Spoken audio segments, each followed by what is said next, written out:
The topic of this video is very simple. Can we expect Paulina Villarreal to still be able to play in her current style as she gets older? Say, even as she reaches her ripe old age, will she be able to play drums the way she does now? Will she be able to be as charismatic as she is now? Because what makes a drummer exciting early in their career doesn't always translate into longevity, and today we're putting Paulina to that test. So let's start right now.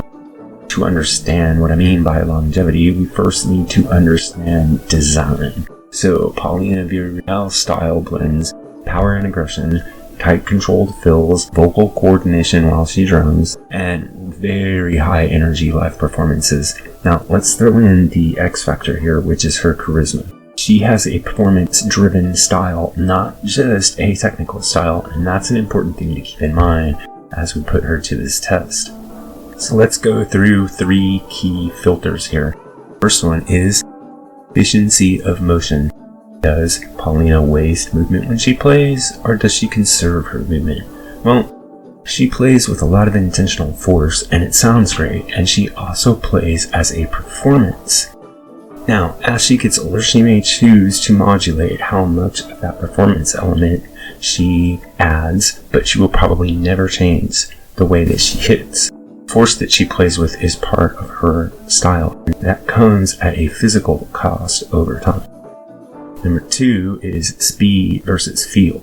Now, with Paulina, we have something very special. She has a great balance of speed and feel. There is no real kind of tension between the two, and I think this is one of the aspects of her playing that shows she might be one of those drummers that lasts over long term, because she is groove dependent and time dependent, not just dependent on how hard she hits. Third category is physical versus musical complexity. So are the challenges in her drumming from physical execution or from musical decisions? Something that the drummers and musicians out there probably really know. The more physical demand, the more aging is a factor. So what would you look at to see how her style changes over time? Potential areas include sustained power, touring endurance, and repetition of high energy patterns.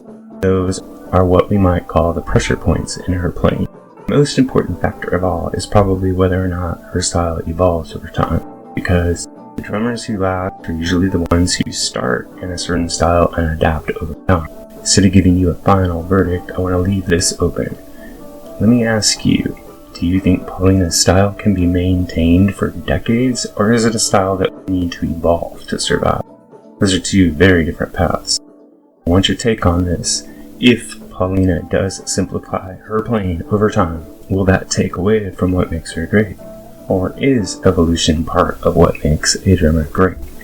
And which current drummers do you think we should make a part of this ongoing series? Let me know in the comments below. Welcome, members, to this very special Music Guru video. You're here because you care about the music and because you know something about the music, and I'm going to let you into one of the most controversial ideas I can think of right now for a video topic, which is which one of the members of the Warning is the weakest link, if there is a weakest link in the band. And before we go down